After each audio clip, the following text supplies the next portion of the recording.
La historia de la comunidad de Sisantún ha llevado a diferentes épocas de la historia donde se han marcado diferentes acontecimientos debido a los personajes históricos que han marcado un antes y un después en esta comunidad. Ahora pasemos con la corona de la comunidad, en donde se toma el centro. En ese se rige con la escuela 20 de noviembre, el mercado municipal, el parque del municipio e incluso la iglesia, en donde se toma en cuenta toda la historia que ha transcurrido en estos sitios. Sisantún de Lizama, que significa lo que está escrito en piedra, es donde adopta el apellido en 1978 en honor a José Lizama, un clérigo que dedicó su vida al altruismo. En esta comunidad destaca su atractivo parque con diversa vegetación. En el pasado pasó a ser un campo de béisbol, pero con el tiempo, con la administración municipal, ha sufrido diversos cambios y modificaciones hasta la actualidad.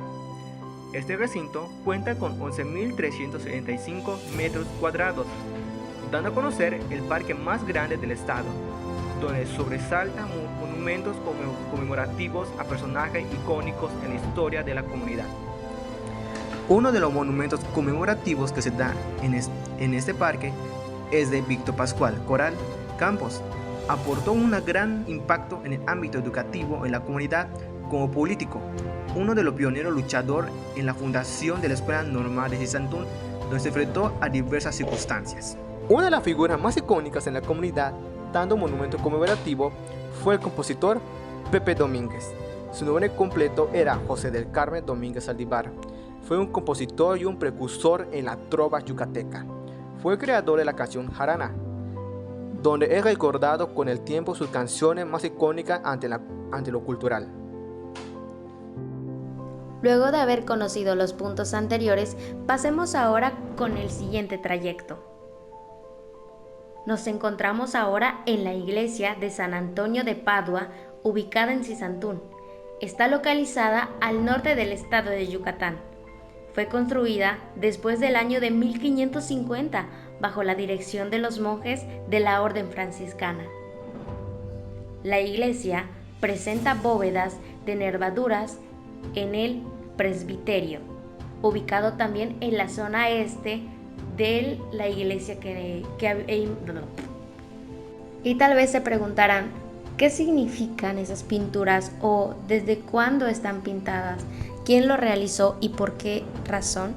Después de haber indagado, después de haber entrevistado y escuchado las opiniones de los que no fueron partícipes primarios, pero sí fueron contando la experiencia que tuvieron por parte de los principales personajes primarios que vivieron como tal ese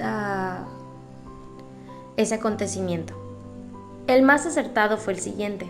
Menciona que en 1524, con el arribo de los 12 franciscanos dirigidos por Fray Martín de Valencia, inició la evangelización de la Nueva España. Los conocimientos y la experiencia del grupo no serían suficientes para el éxito de esta empresa.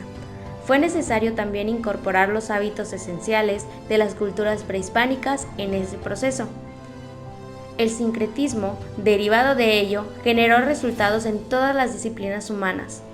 Para la arquitectura, el más importante fue el convento novohispano del siglo XVI, que resignificó los espacios y fue un verdadero eje en la vida de las nacientes poblaciones. Este trabajo es un recuerdo del proceso de evangelización del norte de la península de Yucatán, a través de la presentación y el análisis de la arquitectura en conventos franciscanos.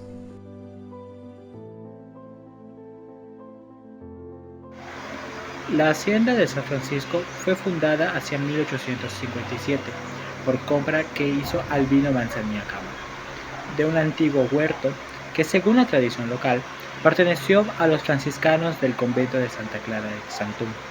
El centro de San Francisco se encuentra en su capilla, que lleva el mismo nombre, que ha pasado por muchos procesos, desde la reestructuración interna y externa hasta el tipo de actividades que se suelen realizar. Cada año se le realiza la fiesta tradicional al patrono del pueblo, al San Francisco de Asís. En ellos se realizan las actividades que suelen participarse en misas, conventos y todas las actividades religiosas que conlleva el dicho evento. Su fuente era la explotación de níquel, o tal conocido como el oro verde, al que igual lo que le perteneció fue la mina de oro, que era la explotación de la sal. El oro verde fue un gran centro de trabajo para la comunidad, ya que gracias a ello se hizo reconocido San Francisco Manzanilla, y el de la mina fue la sal, ya que fue una de las más grandes del país, ya que venían grandes barcos a la compra y exportación de dicha sal, que era muy accesible para la hacienda. Se vivió un gran tiempo con ese tipo de comercio, al igual que el ganadero, los cultivos, etc. Un dato importante es que San Francisco está dividido en dos, la hacienda y solamente San Francisco. Esto se debe a que pasar de los años, parte de la tierra fue abandonada y empezó a ser habitada por la gente. Y cuando se reconoció las tierras, la parte de la hacienda fue adquirida manteniendo el nombre original, a lo que hoy se le conoce como la zona hotelera, y la comisaría sería la misma, sin tener la manzanilla que fue dueña de aquellas tierras. Algo que se debe mencionar es que antes San Francisco era parte de Tzintún, pero con el pasar de los años se separó, convirtiéndose en una colonia como se le conoce en la actualidad. Ahora nos centraremos más en la comunidad de San Francisco Manzanilla, que de igual manera forma parte de la comunidad de Tzintún. En esta ocasión nos vamos a centrar más a lo que es la hacienda de esta comunidad, que es conocida hoy en día como el hotel, o como ya les había mencionado, la hacienda de San Francisco Manzanilla. En esta ocasión estaremos hablando sobre sus principales características, de su infraestructura y de lo que se hace hoy en día en este lugar.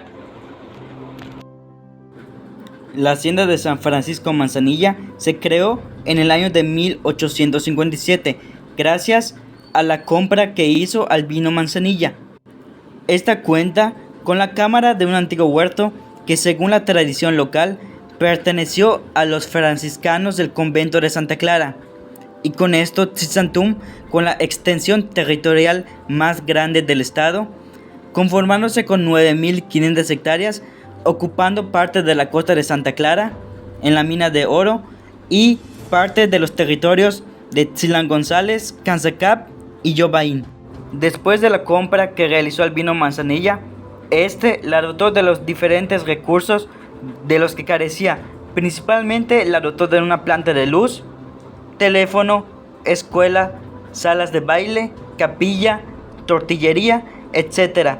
Y, por supuesto, la famosa tienda de Gaya, en donde se vendían artículos de consumo básico para los peones, que en ese momento eran los principales trabajadores que llegaban hasta la hacienda.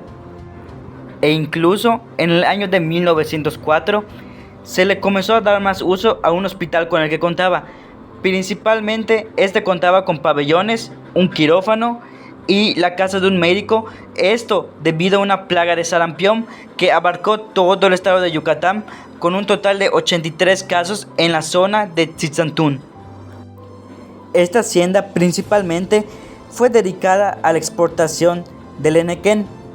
Gracias a esto pudo diversificar sus actividades con la ganadería, donde llegó a poseer hasta 11 ranchos ganaderos. Igualmente contaba con la venta de granos de maíz, pieles, frutas, cocos, naranjas, así como también de leña, carbón y sal marina directamente sacada de la mina de oro de Santa Clara.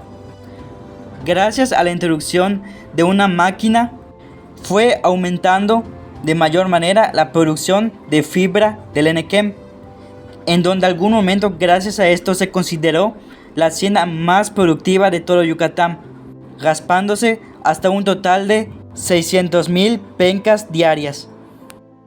Tras 23 años de abandono y saqueo, fue adquirida por la familia Ruzosa, que desde enero de 1995 ha vendido y ha consolidado las estructuras arquitectónicas que estaban aún en pie, jardinando más de 5 hectáreas del entorno con plantas de la región y otras adecuadas al clima local, y rehabilitando los campos de cultivo a fin de recuperar parte de la antigua funcionalidad de la hacienda. En cuanto al trabajo que había hace ya muchos años en Tzintún, predominaban dos, los cuales eran el trabajo de la soga de Nequem, hacer sogas de Nequem, ya que en este podían participar tanto hombres como mujeres, con la única diferencia del peso que cada uno podía sostener dependiendo de su género.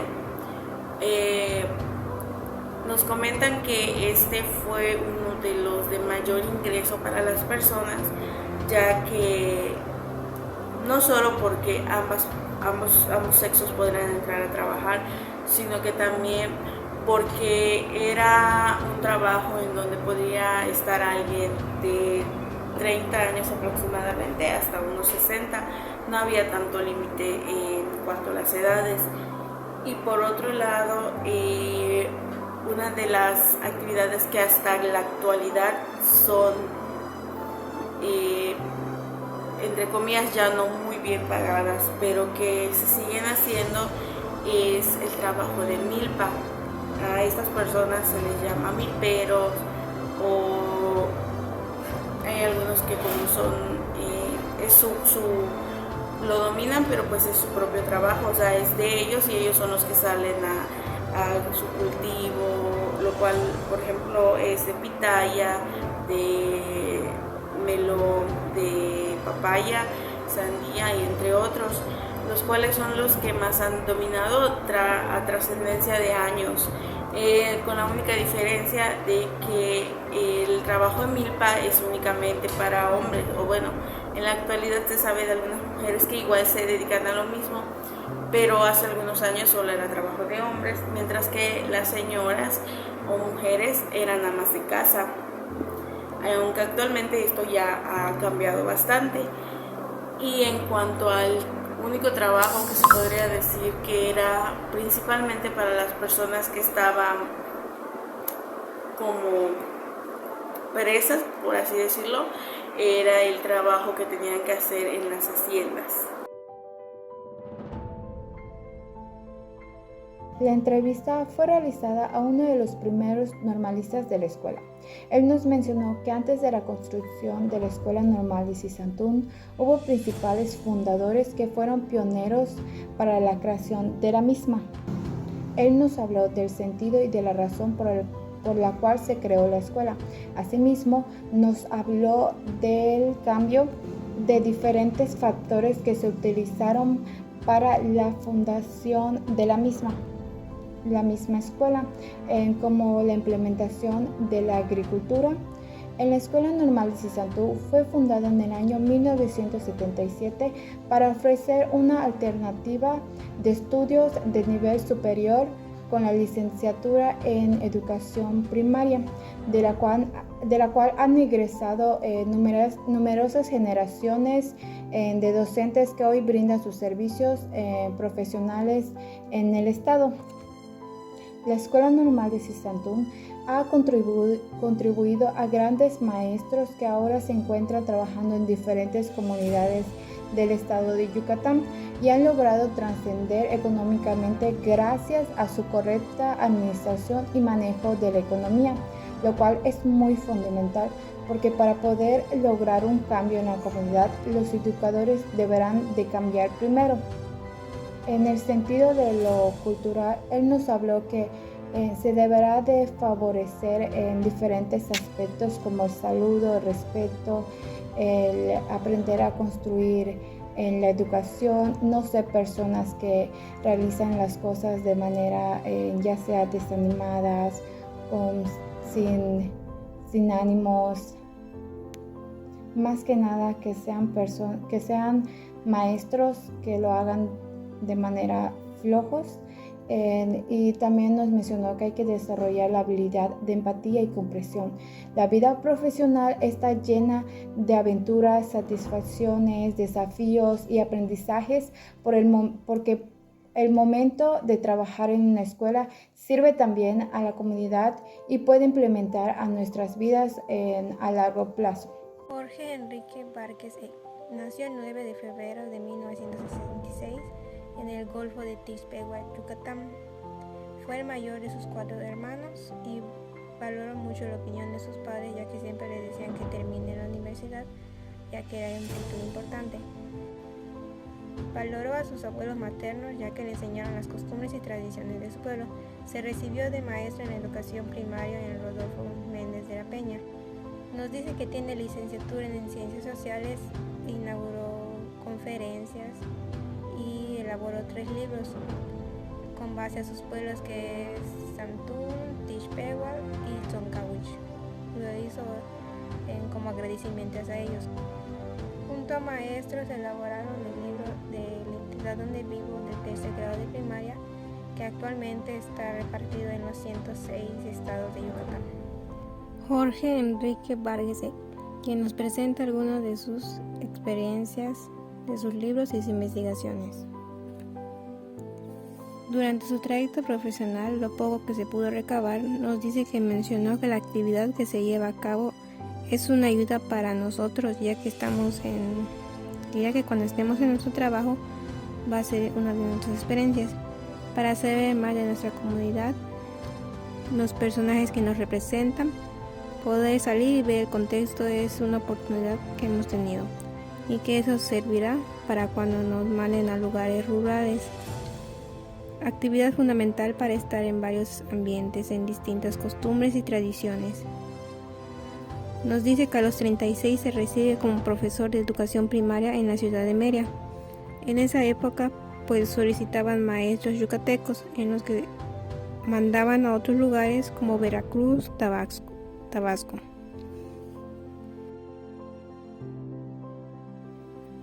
Nos menciona que al llegar a Tabasco lo nombraron director municipal y pues dice que en la escuela no les enseñan a eso y se tiene que aprender de todo para esas situaciones. En San Felipe saben que cada lugar es diferente y hay que adaptarse a sus costumbres y su contexto. Y pues nos explica sus experiencias que tuvo al convivir con sus compañeros de allá. Nos dice que en sus épocas a los maestros los mandaban a estar en estados diferentes y nosotros tenemos la fortuna que nos mandan en el interior de Yucatán. También nos menciona que para llegar a su licenciatura social tuvo que participar en varios eventos. Estuvo en varios pueblos como Izamal, Temax, Tabasco, Tzoncahuich, que eso fue como en 1994. Concursó en Janalpicham y en eso pues recabó datos hasta llegar a formar un libro sobre los altares, de lo que se debe y lo que no se debe llevar. Nos menciona también que participó en varias conferencias, nos mencionó sobre sus libros, sus aportaciones que hizo, hasta en sopas de letras, en cosas de maya, en materiales didácticos y recomendó en sobreescribir en una libreta sobre todas nuestras experiencias que tenemos durante nuestras prácticas profesionales, ya que va a ser como que un recuerdo para más adelante saber. También nos recomendó sobre escribir libros, pues 1 es ver y pensar, 2 es el tema, tenerlo en claro, y 3 a quién va dirigido, ya sea a tus familiares, amigos. Ya sabemos que el lenguaje sería diferente en dado caso. Tener la creatividad, la imaginación y la paciencia, ya que a veces pues dice que se nos va la inspiración y hay que tener paciencia en ese caso de tomar la calma y aguardar hasta que pues tengas ideas nuevas. Escribió libros con sus antiguos alumnos de Tzoncahuich y una de sus más grandes aportaciones donde dice que se siente orgulloso y donde fue coautor es sobre el libro de la entidad donde vivo, que actualmente es un libro de primaria de 3er grado donde se menciona todo lo de Yucatán y nos dice que ese libro está actualmente en los 106 municipios de Yucatán. Nos dice que fueron varios coautores y entre una de ellas fue una de un alumno de aquí de Santún. Nos dice que el camino fue difícil, pero lo logró y con grandes éxitos.